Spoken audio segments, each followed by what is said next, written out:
curiosity, discipline, and innovation. We are proud of the excellent faculties our college provides. Our well classes and laboratories promotes interactivity and practical learning. The library rich with books, journals, and digital resources serves as the treasure house of knowledge for students and faculties alike. In addition to academics, we have sport and recreational faculties that encourage physical fitness and teamwork. Our computer lab and research centers support students in developing technical and analytical skills, preparing them for model challenges. The auditorium and cultural clubs give students opportunities to express their creativity and showcase their talent. Moreover, our career guidance and placement cell plays a crucial role in helping students shape their future by providing counseling, training, and job opportunities. At Adarsh Shiksha Mahavidyalaya, we believe that education is not just about earning degrees, it's about building character, developing confidence, and inspiring change. Every facilities and every opportunities here is designed to help students discover their true potential and achieve their dreams. Thank you, and once again, a warm welcome to everyone present here.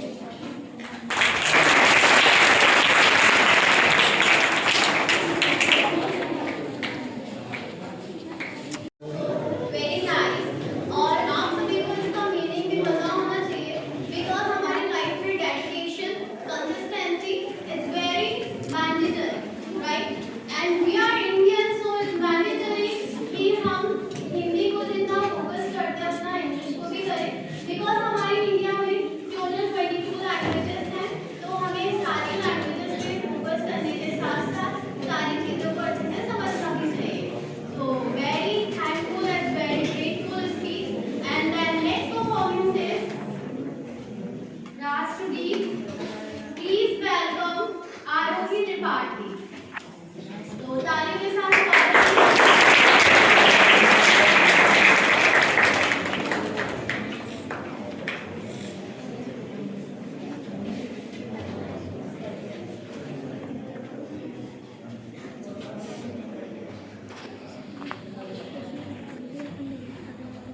Function या कोई भी चीज हम organise करते हैं तो वो कब इंटरेस्टिंग बनता है? आप में से किसी को पता है ये चीज? अच्छा, दो चीजें होती हैं, एक बोलने वाला, एक सुनने वाला, है ना? जैसे हम यहाँ पर बोलने वाले, आप यहाँ पर सुनने वाले, और एक यहाँ पर परफॉर्मेंस करने वाला। तो एक फंक्शन तभी इंटरेस्टिंग बनता है जब सभी लोग इंटरेस्टिंग वे से उसको एंजॉय करें, अच्छे से सुने। तो क्या आप लोग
लोग भूल गए हैं बचपन में कैसे खेलते थे, क्या क्या करते थे। इसी से आज के समय में अक्सर डेली देखते हैं कि डिप्रेशन से खुदकुशी करनी, एंजाइटी हो रही है। इन सब चीजों का एक ही सॉल्यूशन है बचपन। तो उससे पहले मैं एक शेर पढ़ता हूँ भूमिका में। व्यक्तित्व में सादगी के लिए तन पे बस अचकन जरूरी है। व्यक्तित्व में सादगी के लिए तन पे बस अचकन जरूरी है। कंगन जो गढ़े हों जौहरी ने तो उनमें खन खन जरूरी है। कंगन जो गढ़े हों जौहरी ने तो उनमें खन खन जरूरी है। हर गुजरते लम्हे का जिंदगी होना, हर गुजरते लम्हे का जिंदगी होना, उसके लिए थोड़ी अनबन जरूरी है। ऐसा नहीं है कि सब कुछ अच्छा ही हो जाए तो किसकी आस रहेगी। तो इसलिए हर गुजरते लम्हे का जिंदगी होना, उसके लिए थोड़ी अनबन जरूरी है। उम्र 20, 30, 40 या भले हो 55, उम्र 20, 30, 40 या भले हो 55, जिंदगी होने के लिए हर उम्र में थोड़ा तो बचपन जरूरी है, थोड़ा तो बचपन जरूरी है। इसके बाद गीत का जो मुद्दा है, वो दौर था बचपन का, ये दौर जवानी है। वो दौर था बचपन का, ये दौर जवानी है। वो और कहानी थी, ये और कहानी है। वो दौर था बचपन का, ये दौर जवानी है। पहला बंद देखिए। बस खेलते खाते थे, जल्दी सो जाते थे। बस खेलते खाते थे, जल्दी सो जाते थे। ना कोई चिंता थी, जल्दी उठ जाते थे। ना कोई चिंता थी, तब सहज सरलता थी। ना कोई कुटिलता थी। जैसे जैसे बड़े होते हैं तो चालाकी आती जाती है अपने अंदर। स्वाभाविक सा एक कह सकते हैं कि गुण है जो हमें बढ़ते जाते हैं। जैसे उम्र बढ़ती है वैसे वैसे आता है। बचपन में ये चीज नहीं होती। तब सहज सरलता थी, ना कोई कुटिलता थी। निर्भीक तरलता थी, ना कोई चपलता थी। निर्भीक तरलता थी। तब अधर लड़कपन था, अब चढ़ता यौवन है। तब अधर लड़कपन था, अब चढ़ता यौवन है। वो दौर सुहाना था, ये दौर रवानी है। वो दौर था बचपन का, ये दौर जवानी है। वो और कहानी थी, ये और कहानी है। गीत का पहला बंद देखिए। ना कोई भीति थी, भीति मतलब भय होता है, कोई भय नहीं था। ना कोई भीति थी, हर क्षण अपना था। नई उमंगें थी, इस दौर का सपना था। जवानी के बारे में सोचते थे बड़े होकर क्या करेंगे। ना कोई भीति थी, हर क्षण अपना था। नई उमंगें थी, इस दौर का सपना था। ना किसी से अनबन थी, हर कोई अपना था। ना किसी से अनबन थी, तब था पसरा सन्नाटा। अब हर गली में हलचल है। तब अवैध शांति थी, अब भारी कोलाहल। तब अवैध शांति थी, तब बिल्कुल शांत मन रहता था, कोई चिंता नहीं थी। अब मन ही मन में कोलाहल मचा रहता है, बहुत ज्यादा टेंशन रहती है। तब अवैध शांति थी, अब भारी कोलाहल। वो दौर पुराना था, ये नई कहानी है। वो दौर था बचपन का, ये दौर जवानी है। वो दौर था बचपन का, ये दौर जवानी है। वो नई कहानी थी, वो ये अलग कहानी है। गीत का आखिरी बंद देखिए। तब मन चंचल सा था, अब चंचल चलता है। पहले मन नहीं रुकता था, हर तुरंत बदलता रहता था काम। पहले कुछ करते थे तुरंत दूसरा करने लगते थे, लेकिन अब शरीर कहीं एक जगह नहीं रुक पाता है। इतनी बोल सकते हैं कि इतना करियर में सोच आगे है, करियर में आगे जाना है, नया करना है, इसी की होड़ में लगे रहते हैं, सुकून नहीं मिल पाता है। तो उसके लिए तब मन चंचल सा था, अब तन चंचल सा है। तब सुबह भी होती थी, शाम भी होती थी, अब दिन तो होता है किंतु रात हो जाती है। जो कर ना पाए तब अब मिली इजाजत है, जो कर ना पाए तब अब मिली इजाजत है। पहले सोचते थे तो मम्मी पापा डांट देते थे, मेले भी अगर देखने जाना है तो बोल देते थे कि नहीं जाना है। अब हम कहीं भी जा सकते हैं। तो उसके लिए है कि जो कर ना पाए तब अब मिली इजाजत है।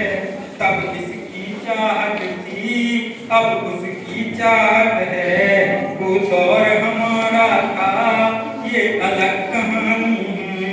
वो दौर था बचपन का, ये दौर जवानी है।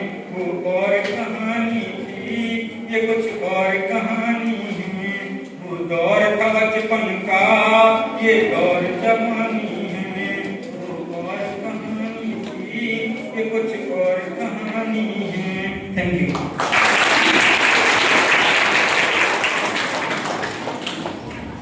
बहुत ही अच्छा। अच्छा, यहाँ पर कुछ संस्था परिवार की ओर से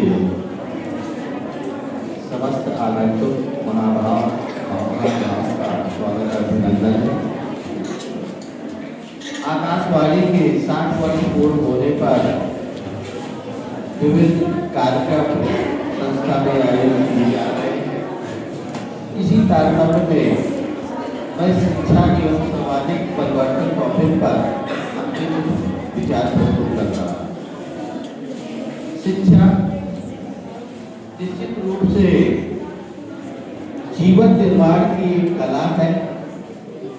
शिक्षा प्रायः सर्वाधिक महत्वपूर्ण साधन है, जिसमें समाज का निर्माण होता है, सामाजिक मूल्यों का निर्धारण होता है एवं राष्ट्रीय एकता एवं अखंडता का निर्माण होता है। शिक्षा समाज को एक नई दिशा देता है। शिक्षा द्वारा विभिन्न परिवर्तन, सामाजिक परिवर्तन भी होते हैं। जैसे शिक्षा के द्वारा प्राचीन काल में अंग्रेजों की शिक्षा के संबंध में विचार व्यक्त करें, उस समय हमारे देश में विभिन्न प्रथाएं थी। बाल विवाह, कन्या हत्या, दहेज प्रथा, विभिन्न प्रथाएं थी। उनको कुछ समाज सेवियों ने, जैसे राजा राम मोहन राय, रविन्द्रनाथ टैगोर आदि ने जो है, महान व्यक्तियों ने जो है कुप्रथा को दूर किया, सहयोग किया। शिक्षा सामाजिक परिवर्तन के रूप में जो परंपरागत मूल्य थे हमारे, उन परंपरागत मूल्यों को दूर किया और भौतिक मूल्यों पर आधारित और व्यवसायिक शिक्षा की ओर सबको उन्मुख किया। शिक्षा के द्वारा ही हम सामाजिक मूल्यों को अवधारित कर सकते हैं। धन्यवाद। ठीक है।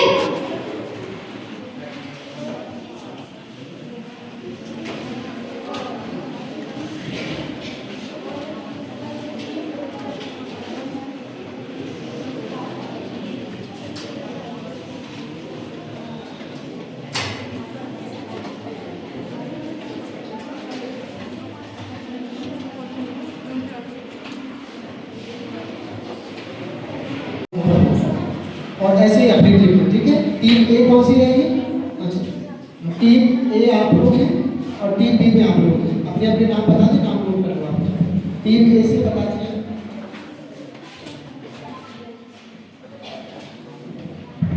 Okay, next. और जवानी के कंपैरिजन के ऊपर एक स्वरचित कविता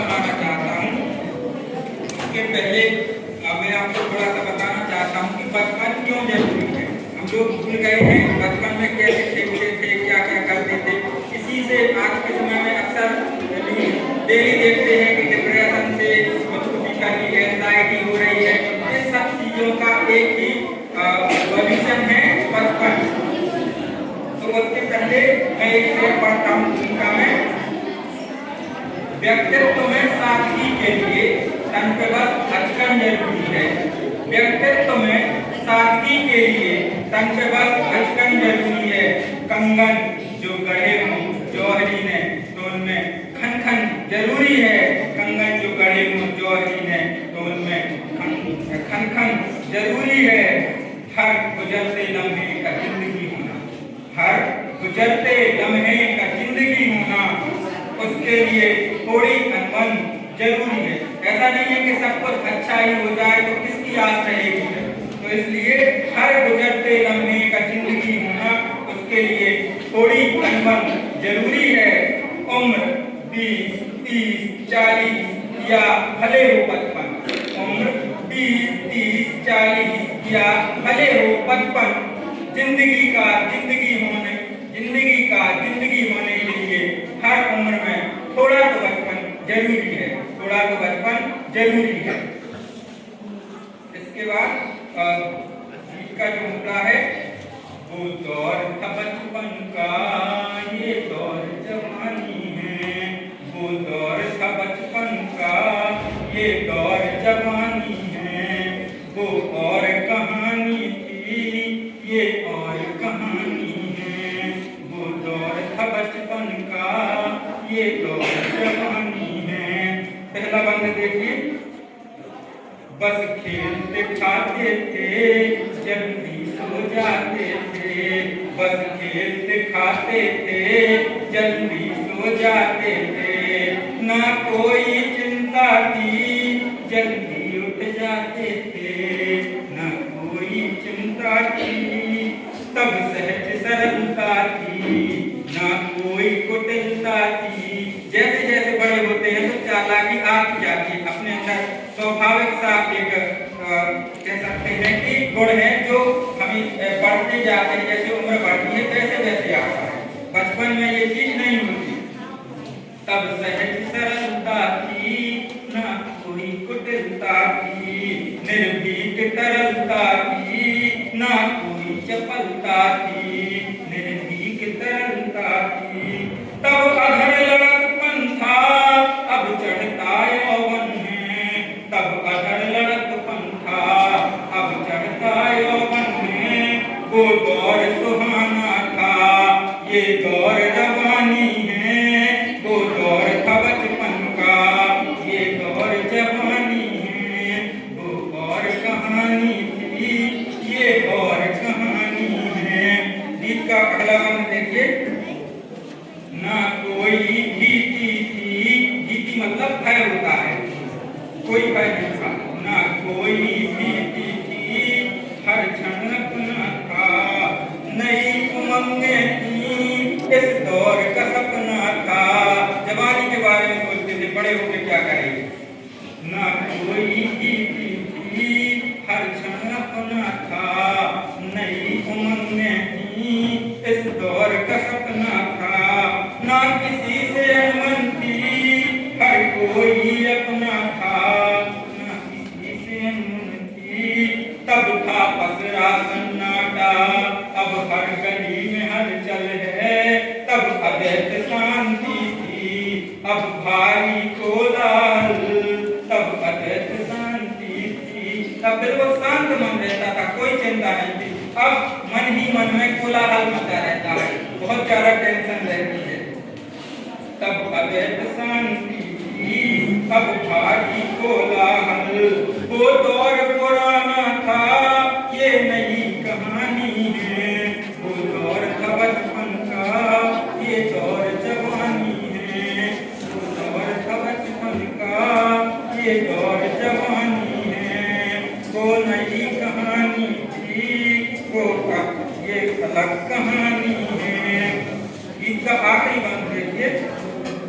तब मन चंचल सा था, अब चंचल रहा है। पहले मन नहीं रुकता था, हर तुरंत बदलता रहता था काम। पहले कुछ करते थे तुरंत दूसरा करने लगते थे, लेकिन अब शरीर कहीं एक जगह नहीं रुक पाता है। इतनी बोल सकते हैं कि इतना करियर में सोच आगे है, करियर में आगे जाना है, नया करना है, इसी की होड़ में लगे रहते हैं, सुकून नहीं मिल पाता है। तो उसके लिए तब मन चंचल सा था, अब चंचल चलता है। तब सुबह भी होती थी, शाम भी होती थी, अब दिन तो होता है किंतु रात हो जाती है। जो कर ना पाए तब अब मिली इजाजत है, जो कर ना पाए तब अब मिली इजाजत है। पहले सोचते थे तो मम्मी पापा डांट देते थे, मेले भी अगर देखने जाना है तो बोल देते थे कि नहीं जाना है। अब हम कहीं भी जा सकते हैं। तो उसके लिए है कि जो कर ना पाए तब अब मिली इजाजत है। तब इसकी चाहत थी, अब उसकी चाहत है। वो दौर हमारा था, ये अलग कहानी है। वो दौर था बचपन का, ये दौर जवानी है। वो और कहानी थी, ये कुछ और कहानी है। वो दौर था बचपन का, ये दौर जवानी है। वो और कहानी थी, ये कुछ और कहानी है। Thank you.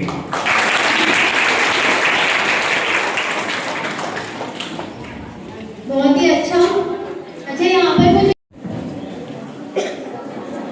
संस्था परिवार की ओर से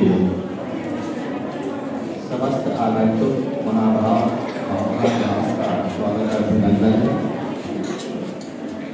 आकाशवाणी के 60 वर्ष पूर्ण होने पर विभिन्न कार्यक्रम संस्था में आयोजित किए जा रहे हैं। इसी तारतम्य में मैं शिक्षा एवं सामाजिक परिवर्तन टॉपिक पर अपने विचार प्रस्तुत कर रहा हूँ। शिक्षा निश्चित रूप से जीवन निर्माण की एक कला है। शिक्षा प्रायः सर्वाधिक महत्वपूर्ण साधन है, जिसमें समाज का निर्माण होता है, सामाजिक मूल्यों का निर्धारण होता है एवं राष्ट्रीय एकता एवं अखंडता का निर्माण होता है। शिक्षा समाज को एक नई दिशा देता है। शिक्षा द्वारा विभिन्न परिवर्तन, सामाजिक परिवर्तन भी होते हैं। जैसे शिक्षा के द्वारा प्राचीन काल में अंग्रेजों की शिक्षा के संबंध में विचार व्यक्त करें, उस समय हमारे देश में विभिन्न कुप्रथाएं थी। बाल विवाह, कन्या हत्या, दहेज प्रथा, विभिन्न जो कुप्रथाएं थी, उनको कुछ समाज सेवियों ने, जैसे राजा राम मोहन राय, रविन्द्रनाथ टैगोर आदि ने जो है, महान व्यक्तियों ने जो है कुप्रथा को दूर किया, सहयोग किया। शिक्षा सामाजिक परिवर्तन के रूप में जो परंपरागत मूल्य थे हमारे, उन परंपरागत मूल्यों को दूर किया और भौतिक मूल्यों पर आधारित और व्यवसायिक शिक्षा की ओर सबको उन्मुख किया। शिक्षा के द्वारा ही हम सामाजिक मूल्यों को अवधारित कर सकते हैं। धन्यवाद। ठीक है।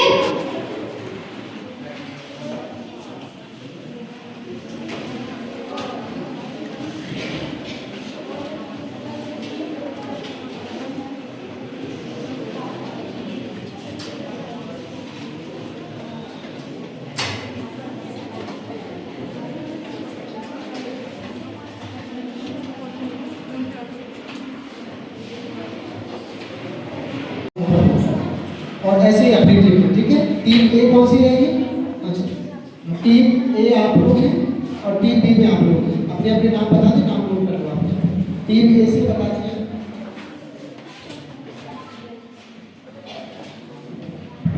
ओके, नेक्स्ट अनुराग।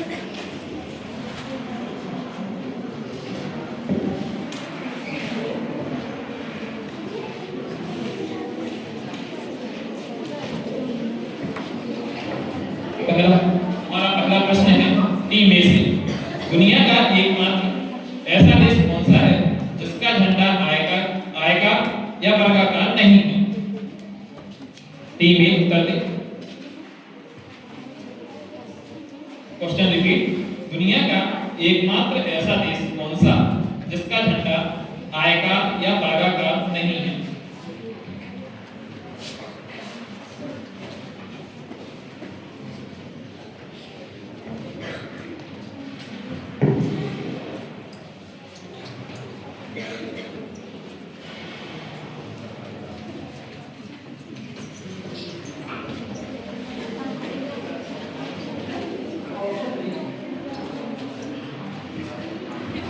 इसमें आपको ऑप्शंस नहीं मिलेंगे।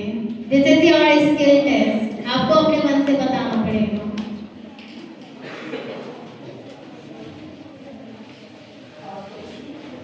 ओके, आप पास भी कर सकते हैं।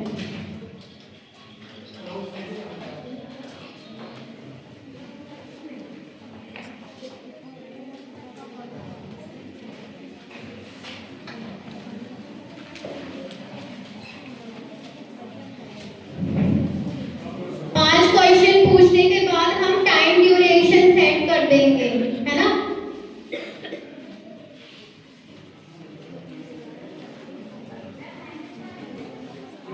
माइनस मार्किंग नहीं।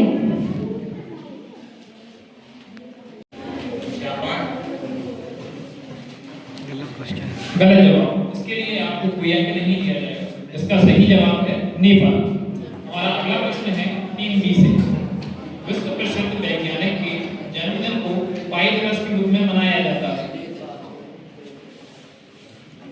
क्वेश्चन रिपीट, विश्व प्रसिद्ध वैज्ञानिक के जन्मदिन को पाई दिवस के रूप में मनाया जाता है। वैज्ञानिक का नाम बताइए। Team B.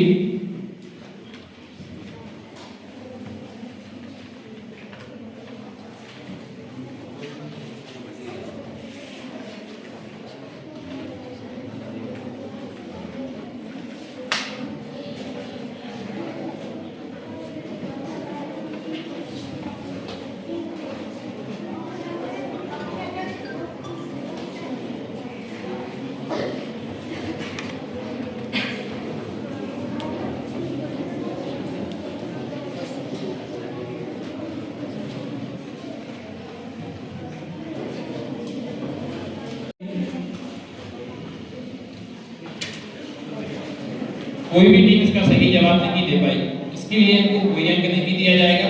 इसका सही जवाब है अल्बर्ट आइंस्टीन। 14 मार्च को मनाया जाता है। हमारा अगला प्रश्न है टीम ए से। दुनिया में सबसे ज्यादा कॉफी का उत्पादन कौन से देश करता है? क्वेश्चन रिपीट, दुनिया में सबसे ज्यादा कॉफी का उत्पादन कौन सा देश करता है?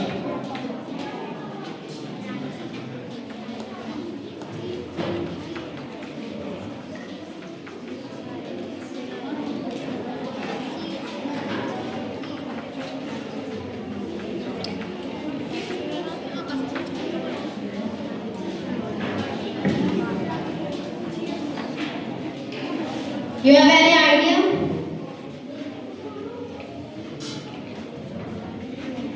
Team A.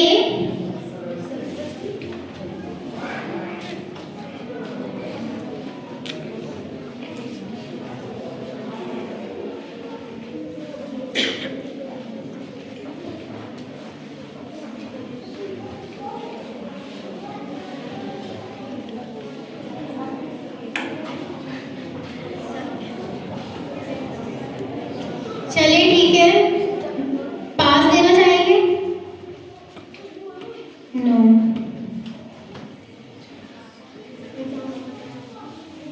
Its answer is Brazil.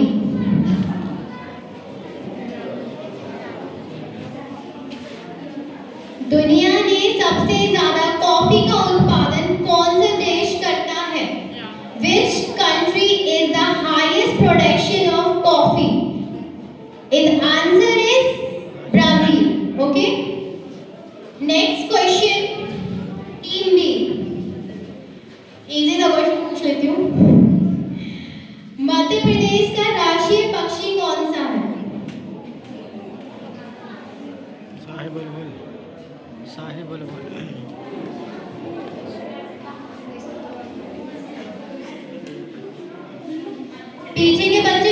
शांत रहे।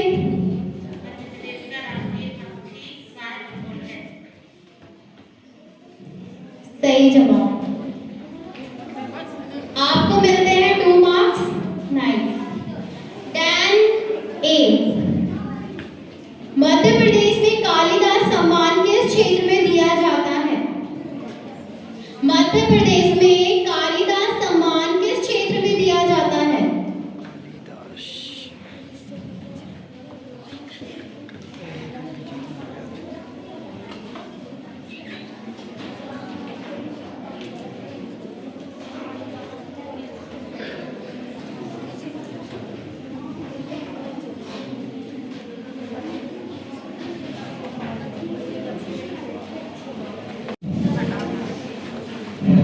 साहित्य के क्षेत्र में। अब अगर आप लोगों को पता हो ना, आपको नहीं पता तो आप बोलेंगे पास। ठीक है, ठीक है। नेक्स्ट क्वेश्चन, मध्य प्रदेश में कौन सा पुरातात्विक स्थल ताम्रपाषाण मालवा संस्कृति को उजागर करने के लिए जाना जाता है? क्वेश्चन रिपीट करूंगा। मध्य प्रदेश में कौन सा पुरातात्विक स्थल ताम्रपाषाण मालवा संस्कृति को उजागर करने के लिए जाना जाता है?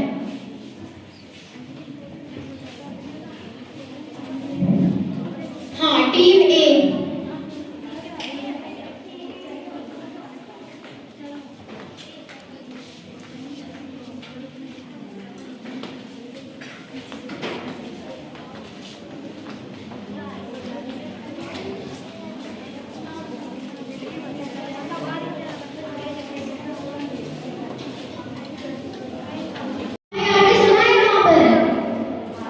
तो किस लिए प्रसिद्ध है?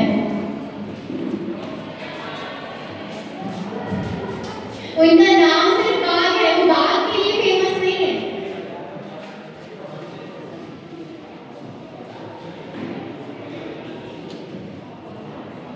पास समझ आएंगे?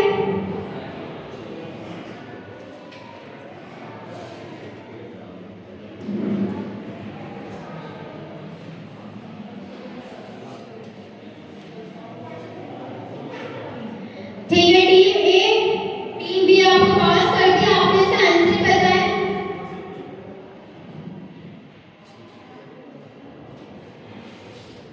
जल्दी बताइए।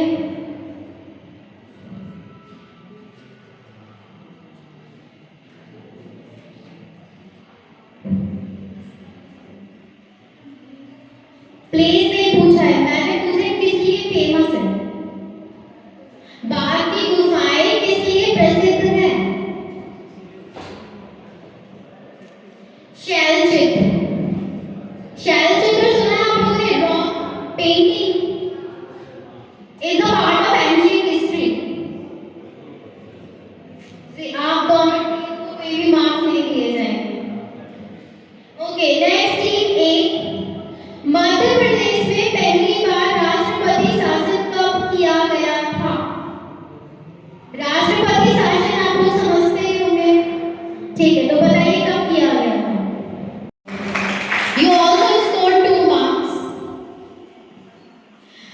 ओके, नाउ टीम बी, हमारे मध्य प्रदेश की सबसे बड़ी नदी जो नर्मदा है, उसका अन्य नाम क्या है? आपको माइक में बोलना है।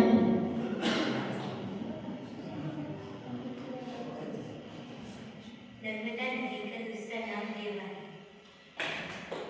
Okay, team B also score 2 marks. Now team A, Madhya प्रदेश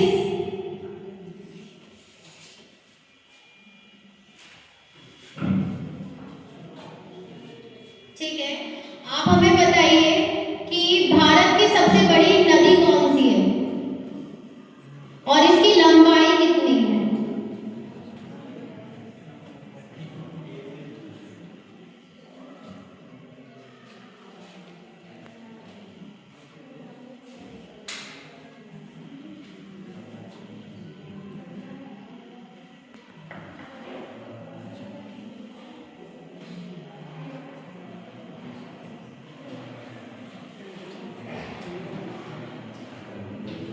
थोड़ा जल्दी कीजिए प्लीज। आप पास भी कर सकते हैं।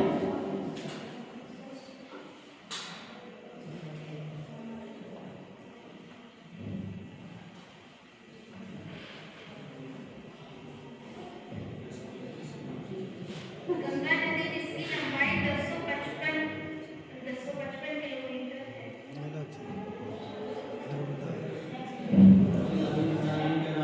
Ganga Nadi is the correct answer, but its total length is 25.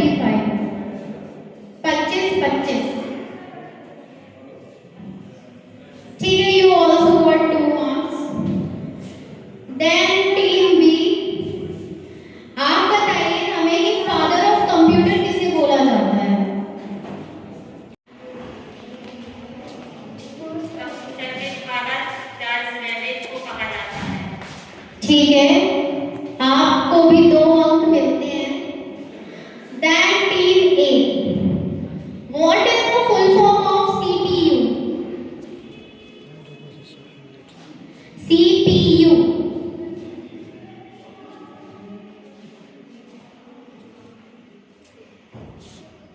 Central processing unit. Exactly, its full form is Central Processing Unit.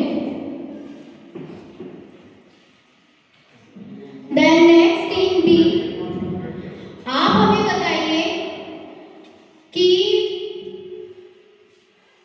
World www का full form क्या है? कंप्यूटर में www का फुल फॉर्म क्या है?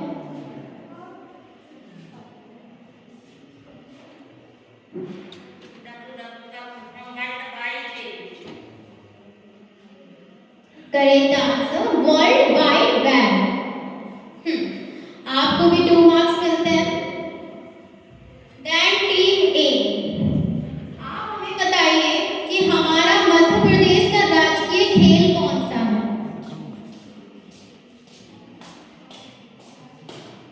राजकीय खेल।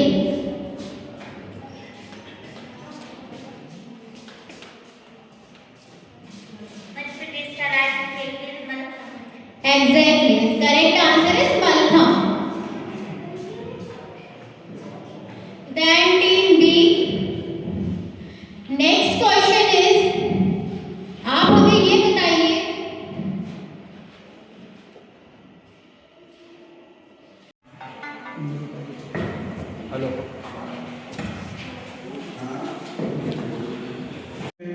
हमें पूर्ण सफलता प्राप्त हुई है ऐसा हम समझ रहे हैं।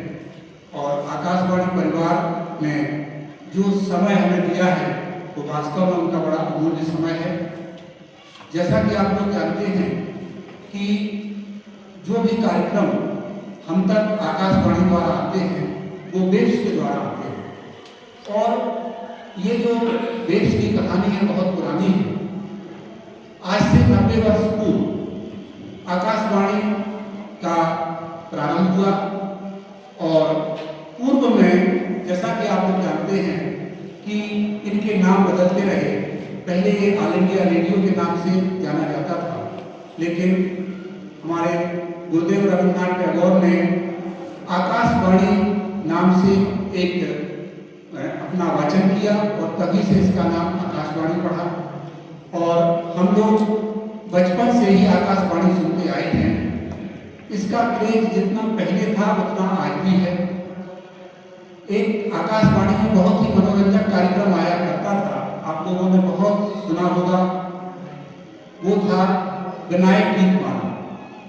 और आप लोग सुनकर के बहुत हंसेंगे कि रेडियो का एक बहुत अच्छा दौर था 70 का दशक। उस समय जब शादी ब्याह बच्चों के होते थे तो दहेज में कुछ भी दिया जाए या नहीं, रेडियो और साइकिल का बड़ा क्रेज था। और जिस परिवार में रेडियो मिल गया तो पूरे गांव में चर्चा होती थी कि उसकी शादी में रेडियो मिला है और साइकिल भी मिली। अब आप उस दौर को समझिए। हम लोग चूंकि साइंस के स्टूडेंट रहे और ईश्वर का सौभाग्य कि हमें फिजिक्स जैसा सब्जेक्ट पढ़ाने को मिला, तो जब भी हम क्लास में तरंग यानी वेव्स का चैप्टर पढ़ाते थे तो उसमें एक आवाज जरूर हम बोलते थे, ये आकाशवाणी का छतरपुर केंद्र है, 440.4 मीटर यानी 675 किलोहर्ट्ज। अब आप कहेंगे सर ये आप किस तारतम्य में बोलते थे?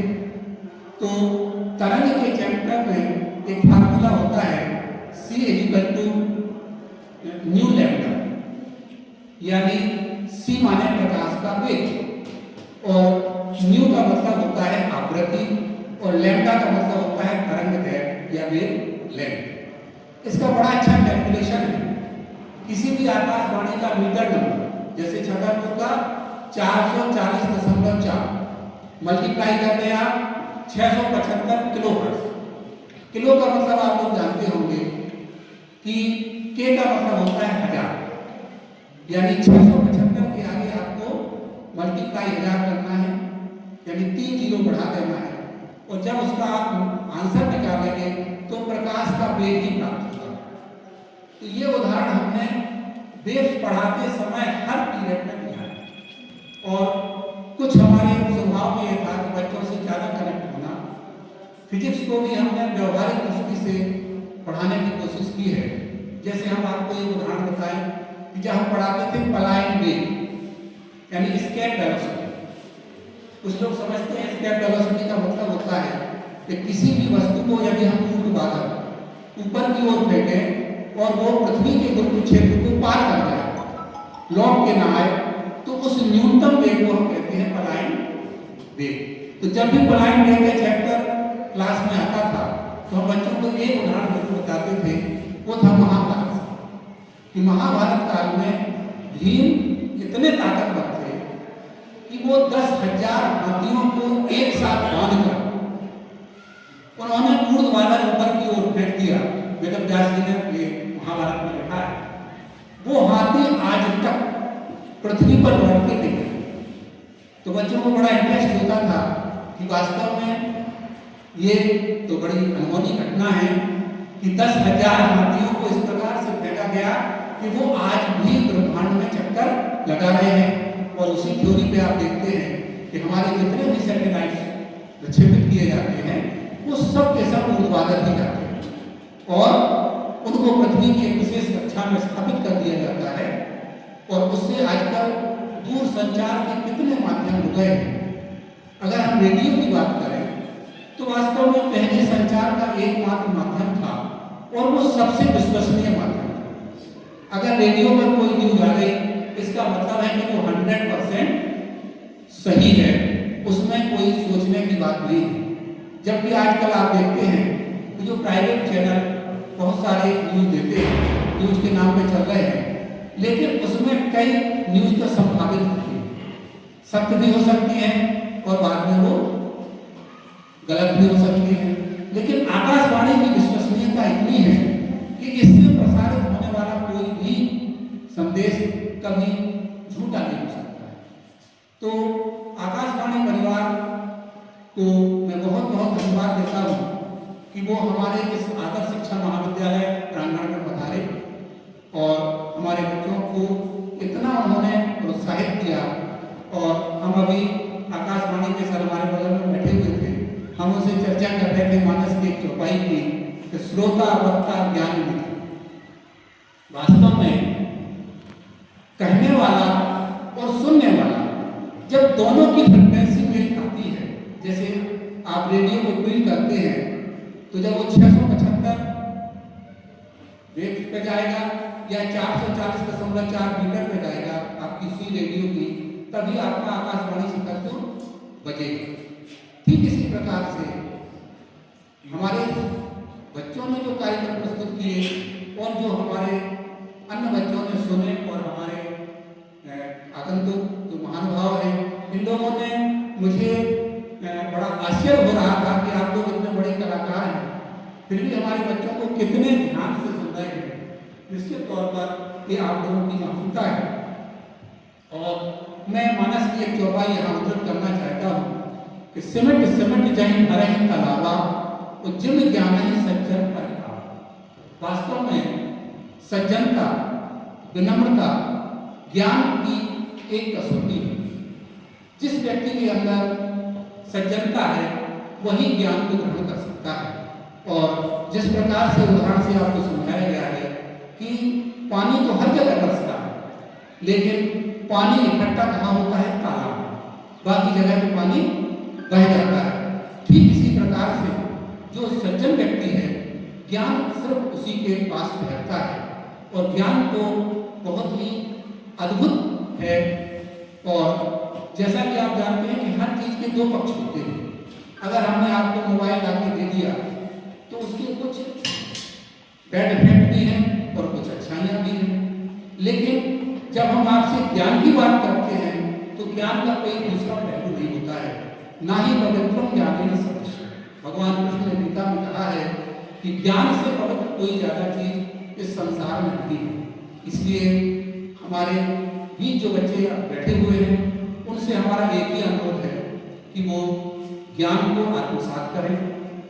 इस आकाशवाणी के जो 90 वर्ष का सफर है, ये बड़ा ही स्वर्णिम सफर रहा और इसके लिए हम अपने पूरे भारत के आकाशवाणी केंद्रों को और खासकर छतरपुर केंद्र को बहुत बहुत साधुवाद देते हैं कि वो मनोरंजन, ज्ञान, विज्ञान और बच्चों की प्रतिभाओं को निखारने के लिए बहुत अधिक प्रयास कर रहे हैं।